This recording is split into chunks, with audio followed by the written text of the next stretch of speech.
Fala, queridos, boa tarde a todos. Desde já agradeço a visita em nosso canal, aqui Jair Santos. Que a paz de Deus esteja com todos. Começando mais um programa JS Diálogo ponto de interrogação para Campinas e todo o Brasil. Hoje a participação aqui no nosso programa é com o nosso amigo Judson e Fran, pré-eleitor. Meu amigo, como vai o senhor? Boa tarde a todos. Quero agradecer, pela oportunidade, de poder estar aqui com vocês, com você também, Jair, que Deus abençoe. E eu estou bem, graças a Deus. Amém. Hoje o abraço vai para José de Lima, que mora no bairro Jardim Paulicéia, Campinas, São Paulo. Um abraço também para Paulo Augusto, que mora no bairro Jardim do Lago, Campinas, São Paulo. Meus amigos, continua o sorteio do Pix de 150, viu? Então vá lá no nosso canal, se inscreva, escolha no comentário o número de 1 a 700. Quando bater 1.300 inscritos, vamos sortear o Pix de 150. Bota mais ou menos 140. Vamos lá, que passando esse aí tem outro brinde e a tendência é só aumentar pela graça de Deus. Meu amigo Judson, segunda Reis 20, primeiro relata: naqueles dias adoeceu Ezequias de morte, e o profeta Isaías, filho de Amós, veio a ele e lhe disse: assim diz o Senhor, ordena a tua casa, porque morrerás e não viverás. Meu amigo, discorra um pouco sobre esse versículo. Irmão Jair, esse texto conhecido, nosso, ele é muito forte, porque a gente vê que o rei Ezequias, ele estava sob uma palavra de morte, porque é uma doença que ele estava cometido, e a Bíblia diz que o profeta Isaías, filho de Amós, ele está com uma palavra de Deus para o rei, e essa palavra é que ele não vai sair daquela cama, que ele vai morrer. Porém, a Bíblia declara que o rei Ezequias, ele vira o seu rosto para a parede e ele vai orar. E a gente vê nesse texto que a oração, ela tem o poder de mudar o quadro da nossa vida, Hoje a gente vive em um tempo que, não vou generalizar, mas são poucos os que oram, que buscam a Deus em oração. Mas se nós entendêssemos o poder que a oração tem de mudar o quadro de qualquer situação, seja lá de um câncer, seja lá de uma depressão, seja qual for a situação, desemprego, financeiro, a gente vê que quando Ezequias, o rei Ezequias, ele orou, a Bíblia diz que o profeta Isaías não tinha saído ainda do pátio. E Deus veio para Isaías e falou: Isaías, vai lá, volta, porque eu tenho acrescido 15 anos na vida do rei Ezequias. E Isaías foi lá e assim o fez. Então, eu vejo nessa passagem que a oração, ela é uma forma de acrescentar ou até mesmo de derrubar aquilo que quer nos parar, porque a morte pararia o reinado de Ezequias, mas ele orando, Deus estendeu o seu reinado por mais 15 anos, e a gente vê que nessa passagem, provavelmente, Ezequias não tinha o seu filho Manassés, porque quando Manassés vem a reinar, ele tinha 12 anos. Então, Manassés começou a reinar quando seu pai morreu. Então, se a gente fizer um cálculo, a gente vai ver que quando o profeta Isaías profetizou que Ezequias morreria, e os dias dele foram estendidos a mais para 15 anos, a gente entende que Manassés ainda não existia. Passou-se então 3 anos, Manassés nasce, 12 anos depois, Ezequias morre e Manassés passa a reinar, e assim ele não perde a sua descendência. Então, a palavra que eu tenho hoje dentro desse texto, para você que nos ouve, para você que nos escuta nesse podcast JS Diálogo, é que o seu problema, apresente a Deus, apresente a sua dificuldade a Deus, porque a gente vê que Ezequias orou e Deus mudou o seu quadro, seja financeiro, seja espiritual, seja uma depressão, seja um filho que está nas drogas, seja lá o que for, a oração é a chave que muda qualquer situação. A gente vê que Elias, quando ele chega em Sarepta, o filho da viúva de Sarepta morre. E a mulher vai chegar para Elias e vai falar: ó, meu filho morreu. O que Elias faz? Elias pega o menino, leva para o quarto e ora por ele. E o menino ressuscita.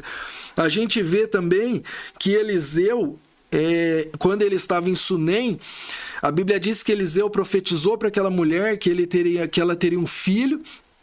A Bíblia diz que o filho cresce, vai ter com o pai no campo.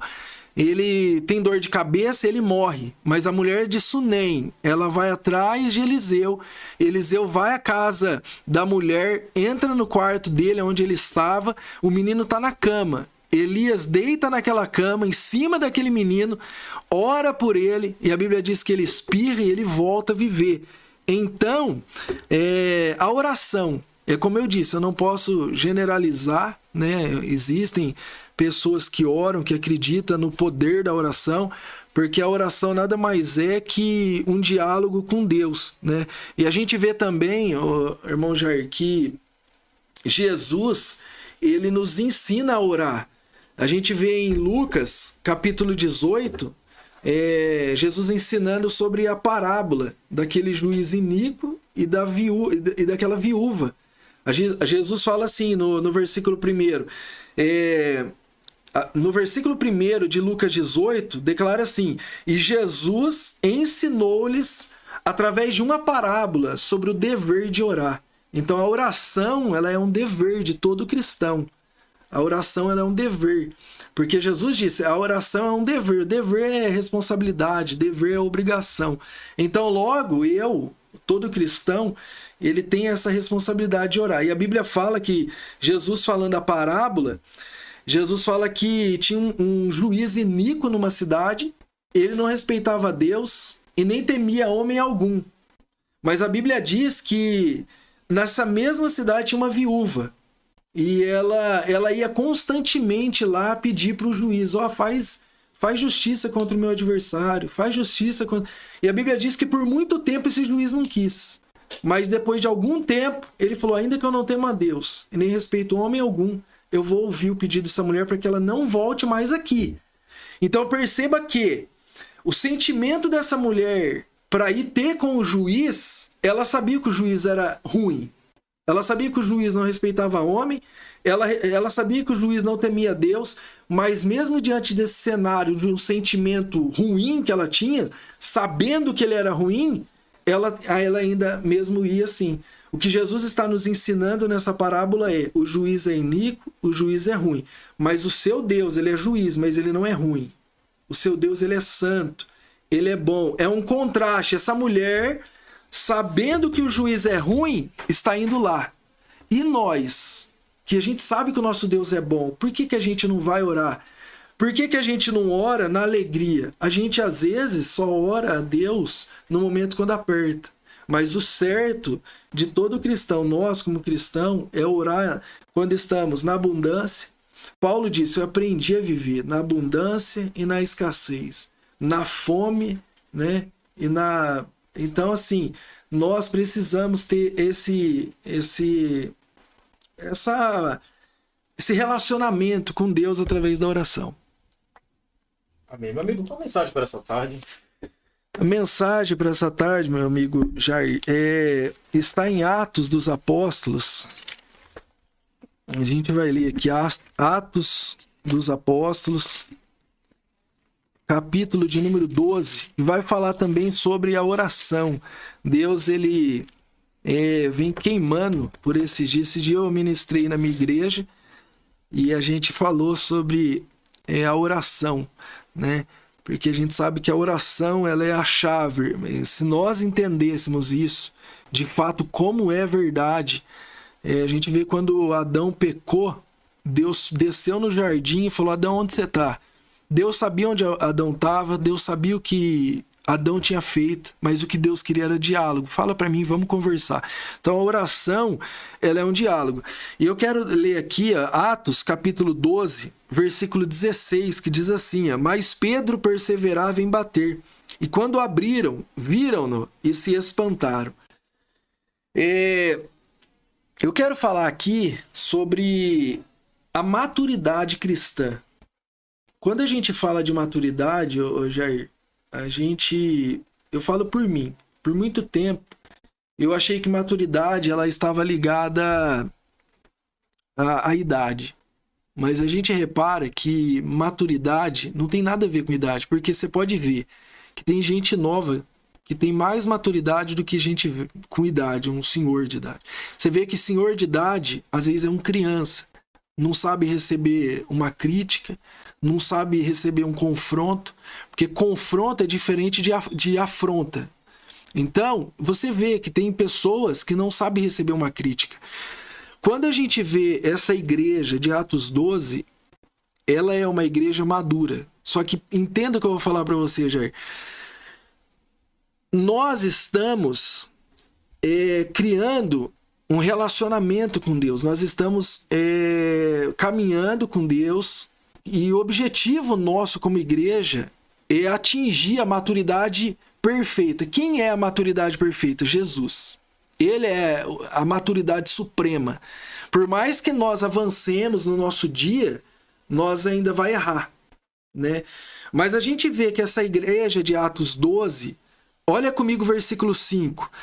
Para a gente entender o que está acontecendo aqui, Herodes, ele fez 3 males contra a igreja. 3 males contra a igreja primitiva. Quais foram os males? Herodes, a Bíblia fala no versículo 1 que ele maltratava os cristãos. Então, Herodes, ele estava maltratando os cristãos. Essa igreja primitiva de Atos 12 estava passando por maltratos do rei dos judeus.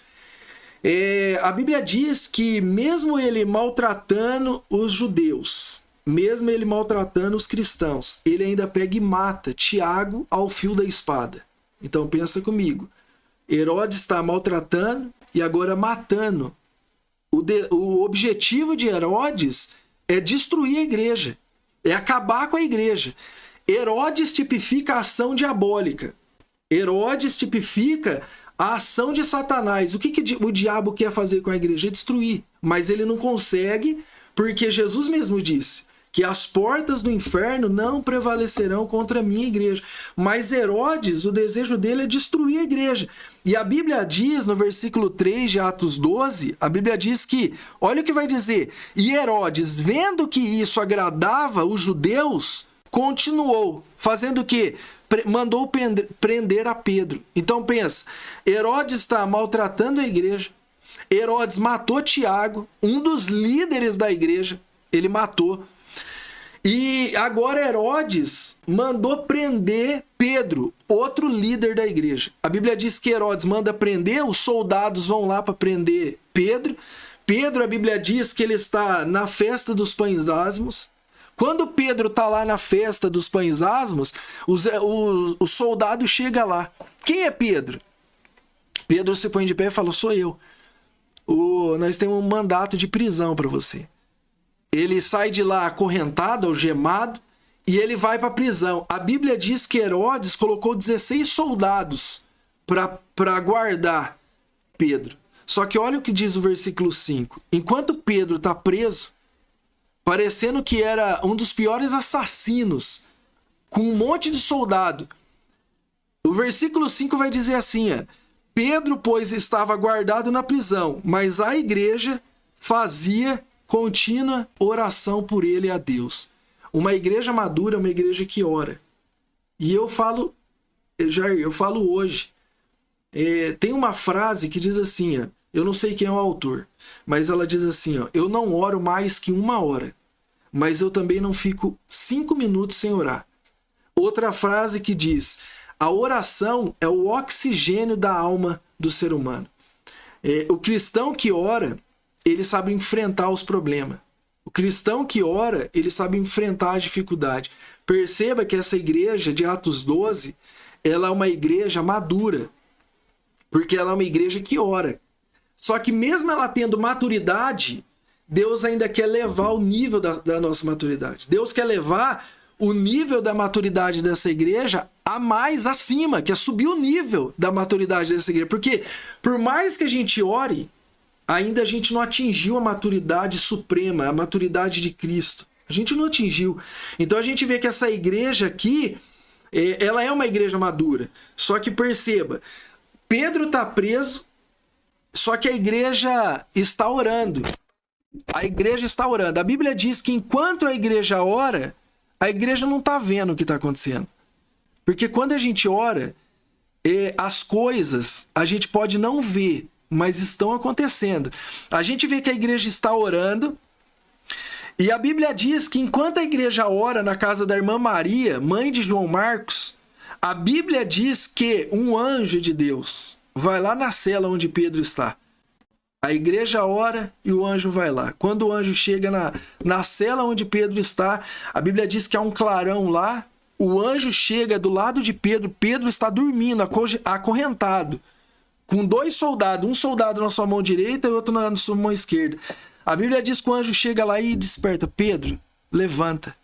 Pedro levanta, as correntes, a Bíblia diz que cai da mão de Pedro, e o anjo vai falar assim, ó, veste a sua roupa, coloca a sua sandália e põe a sua capa nas suas costas e segue eu. A Bíblia diz que quando Pedro está seguindo aquele anjo, Pedro achava, que tudo que ele estava vivendo não era real, mas era real.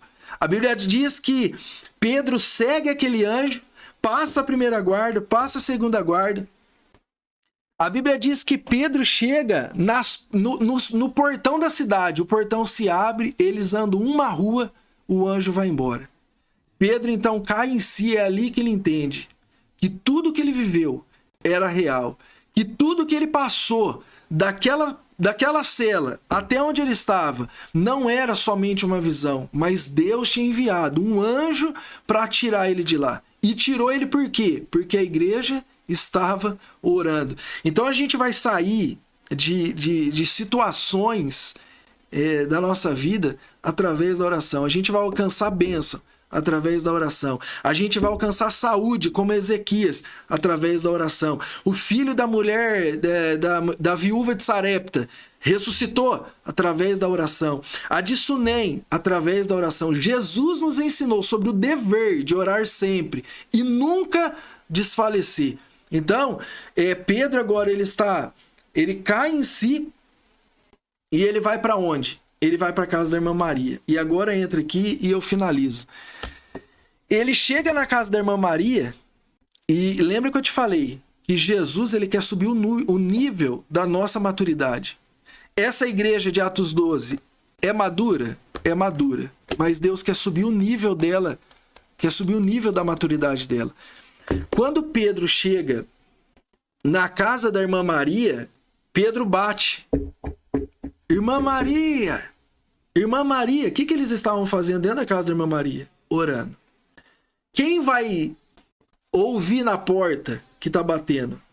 A irmã Rod, uma menina. A Bíblia diz que é uma jovem. Ela vai na porta e ela ouve Pedro gritando, Irmã Maria, Irmã Maria. Só que Rod não abre a porta. Rod volta para dentro da casa e vai avisar suas irmãs. Vai avisar quem? A igreja. Gente, tá todo mundo ajoelhado orando. Gente. A irmã Maria falou para Rod, o que foi, irmã Rod? Pedro está na porta. E o que é que a irmã Maria vai falar para a irmã Rod? Você está louca. Irmã Rod, você está louca. Pera aí. A igreja madura? É. Mas Deus está querendo aqui, nessa oportunidade, subir o nível da maturidade da igreja. Por quê? Pensa comigo, Jair. Para que a irmã Maria e os irmãos que estão naquela casa estão orando? Para soltar Pedro.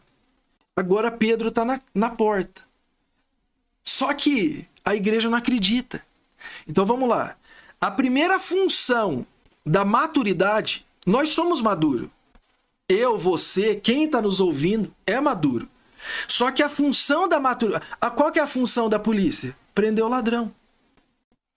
A função da maturidade em mim, isso é Jesus pondo em mim, ela é o quê? é derrubar, é destruir toda a incredulidade. Porque não dá para mim dizer, eu e você, Jair, eu falar para você, Jair, eu sou maduro, mas eu sou incrédulo. Pensa, a igreja tá orando, Senhor, tira Pedro. Solta Pedro, Senhor. Pedro precisa sair da cadeia, Jesus. Oh, Jesus, tira Pedro de lá. Agora Pedro tá na porta. Irmãos, abre a porta. Só que a Rod, ela entrou. Gente, Pedro tá lá. Só que a igreja é madura, mas é incrédula. E aí é Jesus falando para a igreja, ó, não dá para ser maduro incrédulo. Vocês precisam deixar a incredulidade. Lembra de Tomé? Você precisa ver para crer. Mas felizes são aqueles que não me viram, mas creram. Então, assim, Rod foi chamada de louco. Eu posso ser chamado de louco. Todas as vezes que eu prego, as pessoas podem me chamar de louco. Mas que eu possa ser uma Rod, falando, gente, Jesus faz milagre. Mesmo que ninguém acredite. Mas o meu papel, o nosso papel é o papel de Rod, entrar e pregar. Ó. Gente, Jesus faz milagre. E o problema, ô Jair, que eu falo, é igual eu falei, não generalizo. Não generalizo. Existem pessoas que oram, mas existem pessoas que estão orando, mas são incrédulos. Igual essa igreja aqui, ó. Rod entrou, Pedro tá lá na porta. E o que a igreja falou? Não, Rod, você tá louca. Você quer ver uma coisa? Você lembra, Jesus, quando estava aqui na terra, qual que era a fala dele? O Filho do Homem vai ser entregue na mão dos homens, vai padecer, vai sofrer, vai morrer. Mas ao terceiro dia, ele vai ressuscitar. Agora pensa comigo, Jesus morre na sexta-feira, passa o sábado.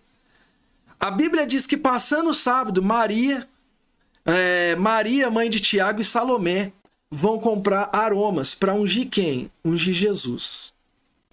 Quando chega no primeiro dia da semana, logo de manhãzinha cedo, Marcos vai dizer no capítulo 16, que elas vão para o sepulcro. E a conversa delas é quem vai remover a pedra. Mas peraí. Quando elas chegam e entram dentro do sepulcro, quem elas vê lá? Um jovem assentado à direita, da onde o corpo de Jesus estava. E o jovem vai falar, é um anjo que está lá. E o jovem vai falar, quem vocês estão procurando? Jesus Nazareno não está aqui. Ele já ressuscitou. A pergunta que eu faço é, por que elas comprou azeite? Por que elas comprou especiarias? Para levar, para ungir o corpo de Jesus, sendo que Jesus já tinha feito uma promessa. O Filho do Homem vai ser entregue na mão dos homens, vai padecer, vai sofrer, vai morrer. Mas ao terceiro dia, essa é a nossa falha, Jair. Essa é a nossa falha. Nós até oramos, mas não acreditamos. Nós somos igual Maria, Maria Madalena, Maria mãe de Tiago e Salomé. A gente ouviu a promessa. Eu ouvi a promessa de Jesus. Você ouviu, quem está ouvindo ouviu, mas nós temos essa dificuldade de acreditar 100%. Porque se Maria Madalena, Maria mãe de Tiago e Salomé tivessem acreditado 100%, elas não teriam comprado óleo para levar para ungir o corpo. Logo elas acreditariam, não, ele prometeu que ia ressuscitar. Ele prometeu. Olha para Marta e Maria, irmã de Lázaro. Se o Senhor estivesse aqui, meu irmão não teria morrido. Jesus diz, tira a pedra. E Marta falou o quê? Já cheira mal. Pra que não vai tirar a pedra? Já tá fedendo. Mas Jesus disse o quê? Eu não disse, Marta. Se você crê, você vai ver a glória de Deus.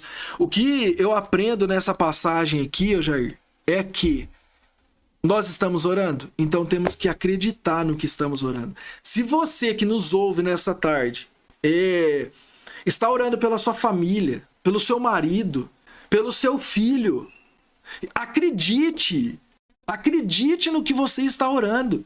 E se você está vendo mudança no seu marido, acredite que Deus está trabalhando, porque às vezes eu estou orando para o meu marido, para a minha esposa, para o meu filho, tira meu filho das drogas, tira o meu marido da porta do bar, mas eu não estou acreditando. Talvez o meu marido já venha mudando e é Deus trabalhando. É a Rod, talvez eu possa ser a Rod aqui, ó. Deus já tem mudado seu marido, olha o jeito que ele tem falado, olha o jeito que ele tem agido, mas a gente fica nessa, de não acreditar né? E aí, a segunda função aqui, e eu finalizo, é sobre a maturidade que eu vejo nessa passagem aqui, é que Rod está falando para a igreja, ó, Pedro tá lá, você tá louca. Pedro tá lá, você tá louca, nós não acredita. Aí Rod está falando, gente, mas por que vocês estão orando? Então, vocês estão perdendo tempo orando. Só que a Bíblia diz que agora a igreja muda. Qual que é a fala da igreja agora? É um anjo que tá lá. Rod, não é Pedro que tá lá, não. Você pode até não tá louca. Você não pode até não tá louca. Mas não é Pedro que tá lá. É um anjo que tá lá. Jutz, e daí? E daí que a maturidade, ela quer nos ensinar que nem tudo deve espiritualizar. Quem estava lá fora? Era um anjo ou era Pedro? Era um anjo ou era um corpo físico de Pedro? Sabe qual que é o problema?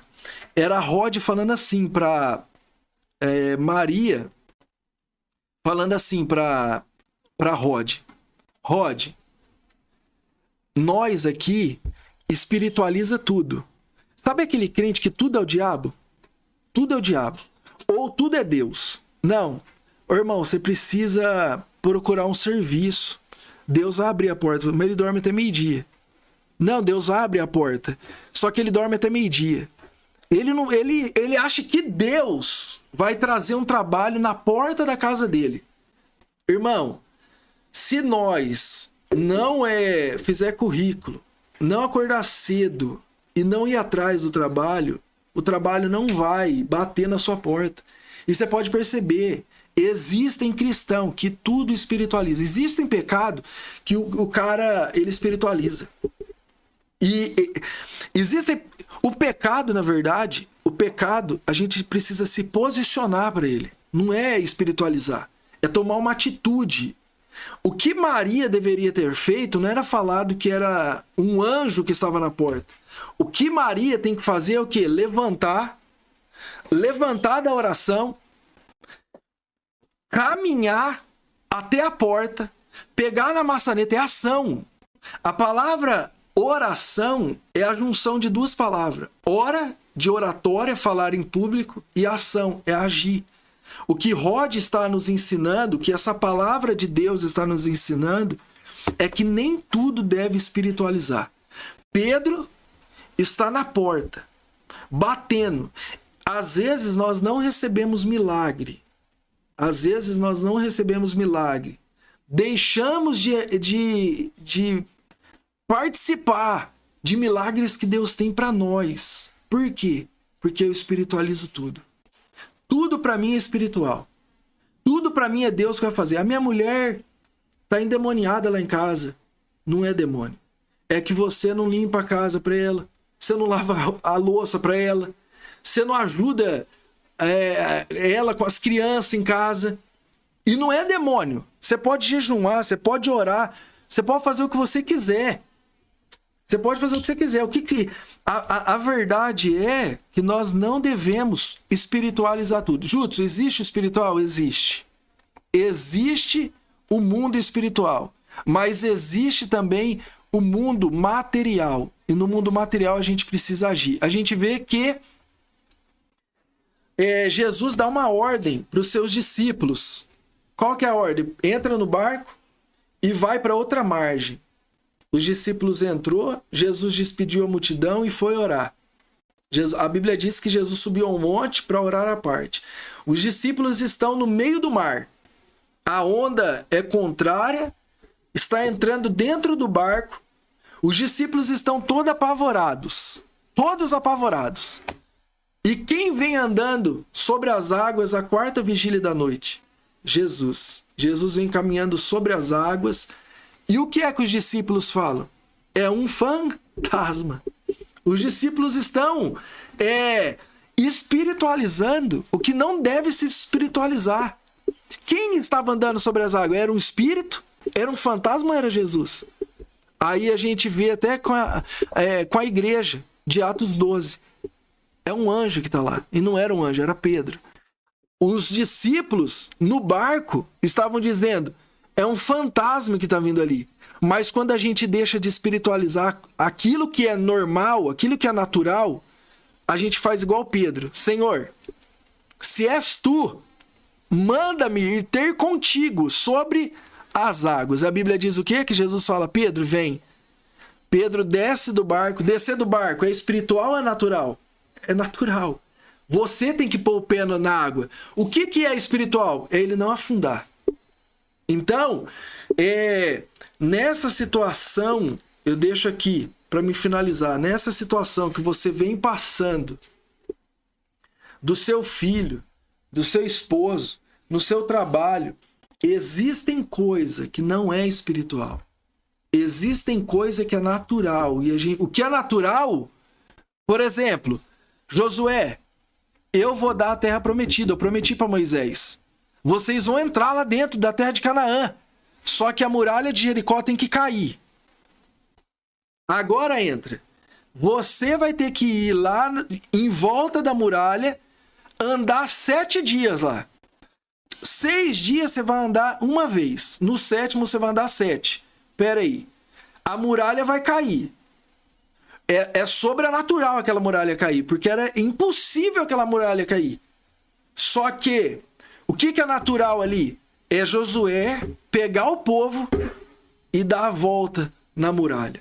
Existem coisas que vai cair, mas tem o meu posicionamento. Tem o seu posicionamento. A maturidade, ela tem função. Ela quer tirar a incredulidade do meu coração, como tirou da igreja. Rod não é louca. Rod não é louca. E o que está na porta não é anjo. É Pedro.